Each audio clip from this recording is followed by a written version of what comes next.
रूस और यूक्रेन के तनाज़े को लेकर अमेरिका और यूरोपीय यूनियन पाकिस्तान पर मुसलसल दबाव बढ़ा रहे हैं। अमेरिका ने पाकिस्तान को खबरदार किया है कि यूक्रेन में जंग के इलाकाई और आलमी नताइज सामने आ सकते हैं, जबकि इस्लामाबाद में यूरोपीय यूनियन के 23 सफीरों ने भी पाकिस्तान से रूस के खिलाफ मगरिब के मौकिफ की हिमायत का मुतालबा किया है, जिस पर पाकिस्तान ने इसे एक गैर सिफारती इक़दाम करार दिया है। जबकि आज वज़ीर आज़म इमरान खान ने जलसे से खिताब में यूरोपीय सफीरों के इस इक़दाम पर सवाल उठाते हुए कहा कि क्या यूरोपीय मुमालिक ने भारत को भी ऐसा कोई खत लिखा है, अगर नहीं तो पाकिस्तान के लिए दोहरा मराह क्यों है।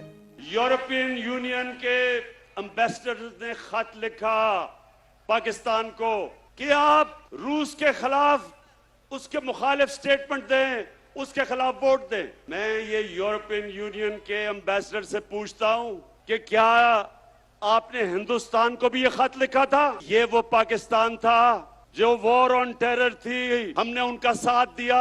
मैं अपने यूरोपियन यूनियन के एम्बेसडर से पूछता हूं कि आपने क्या हमारा शुक्रिया अदा किया जब कश्मीर में हिंदुस्तान ने इंटरनेशनल कानून तोड़ा? क्या आप में से किसी ने हिंदुस्तान से कोई राब्ता तोड़ा, कोई उनकी तनकीद की, कोई तजारत बंद की? हम आपके सामने क्या हैं? क्या हम कोई गुलाम हैं? वज़ीर आज़म यूरोपीय ममालिक से शिकवा कर रहे थे कि क्या पाकिस्तान आपका गुलाम है जो आपकी हर बात मान ले। वज़ीर आज़म का यह बयान सिफारती लिहाज से बहुत अहम है। वज़ीर आज़म इमरान खान इन हसास मामलात को सियासी जलसों में क्यों लेकर आ रहे हैं? क्या हुकूमत सियासी मुश्किलात और अदम एतमाद की तहरीक को बैरूनी साजिश या मौजूदा खारजा पॉलिसी का नतीजा समझती है? इन मामलात पर हम मजीद बात करेंगे, जिसके लिए हमारे साथ इस वक्त मौजूद है शिबली फराज साहब और एहसन इकबाल साहब। शिबली साहब, ऑपोजिशन जो अदम एतमाद लाना चाहती है, क्या ये सिर्फ डोमेस्टिक इशू है, डोमेस्टिक पॉलिटिक्स का इशू है, या आपको लगता है कि जो इस वक्त मौजूदा पाकिस्तान की खारजा पॉलिसी है उससे भी इसका ताल्लुक है कोई?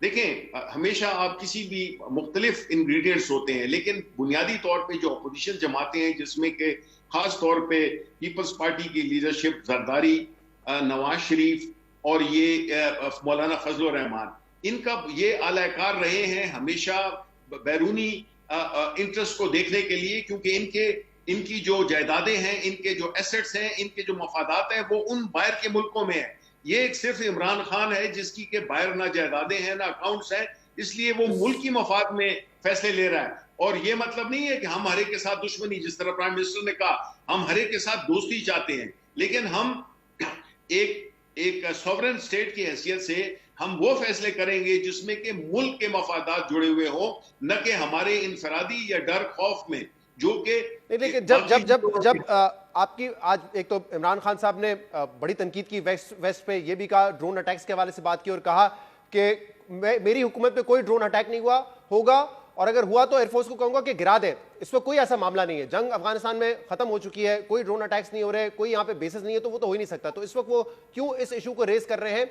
और जब आपकी पार्टी के दूसरे रहनुमा ये कहते हैं कि हम कॉम्प्रोमाइज नहीं करेंगे चाहे हमें कोई भी कीमत अदा करनी पड़े, तो आपको लगता है कि ये जो वेस्टर्न ममालिक है, क्या ये आपकी हुकूमत के खिलाफ है, हुकूमत को गिराना चाहते हैं ऑपोजिशन के साथ मिलकर?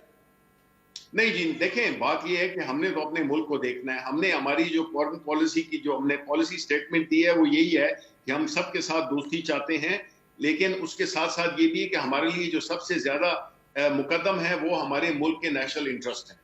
दूसरी बात ये है कि चूंकि मैं ये वो करना चाहता हूँ कि ये जो इस वक्त जो इन्होंने ये जो एक सियासी एक storm in the cup of T किया हुआ है, जिसमें कि रोजाना हम पिछले 3 साल से सुन रहे हैं कि हुकूमत जा रही है, ये हो गया, वो हो गया है, लेकिन ये मौके का फायदा उठा रहे हैं, ये महंगाई के पीछे छुप रहे हैं, और इनको पता चल जाएगा जब ये लाएंगे अदम एतमाद, अगर ये लाए तो उस वक्त बातें क्यों हैं, अभी करें और पता चल जाएगा। इसलिए इस पे ज्यादा एहसन साहब, just to put this on the record, जब आप लोग चेयरमैन सेनेट के खिलाफ अदम एतमाद की तहरीक लेकर आ रहे थे, एक दिन पहले शिबली साहब मेरे शो पे थे, मैंने कहा यहां तो आप कामयाब हो ही नहीं सकते क्योंकि 64 मेंबर है ऑपोजिशन के पास। इन्होंने कहा आप देख लीजिएगा क्या होगा, और फिर आपको पता है क्या हुआ, 64 खड़े हुए, वोटिंग के वक्त सिर्फ 50 बचे। तो उस वक्त ये सही साबित हुए थे, अब पता नहीं वही माहौल है या नहीं है। लेकिन ऐसे इकबाल साहब, एक लास्ट कॉमेंट, क्योंकि कल शफकत महमूद साहब ने भी कहा है कि कुछ लोग ये कह रहे हैं कि इस वक्त ऑपोजिशन को यकजा करने में बैरूनी कुव्वतों का हाथ है। क्या बैरूनी कुव्वतों के साथ मिलकर आप हुकूमत गिराने की कोशिश कर रहे हैं? देखिए, मैं समझता हूं कि ये हुकूमत एक बहाना तलाश कर रही है अपनी नाकामियों पे पर्दा डालने के लिए। آج پاکستان کی جو ساری سیاسی جمہوری قوتیں اگر اکٹھی ہیں تو وہ ایک بات کا مطالبہ کر رہی ہیں کہ اس ملک کو آئین کے مطابق چلاؤ، اس ملک کے جو بنیادی حقوق ہیں شہریوں کو انہیں محفوظ رکھو۔ میں یہ بات آپ کو واضح کرنا چاہتا ہوں کہ ایک ایٹمی ملک کا سربراہ اس کو کم از کم اتنا ذمہ دار ہونا چاہیے کہ اس کو یہ پتا ہو کہ ہم فیٹف کی گرے لسٹ کے اوپر ہیں، اسے یہ پتا ہونا چاہیے کہ ہم آئی ایم ایف کی ایک انسٹالمنٹ اگر رک جائے تو کن خطرات کا سامنا کرنا پڑے گا، اسے یہ پتا ہونا چاہیے کہ 2022 میں جی ایس پی پلس کو اگر مزید ویلیڈیشن نہ ملی ہمارے ٹیکسٹائل سیکٹر کا اور ہمارے ایکسپورٹس کا کیا ہوگا۔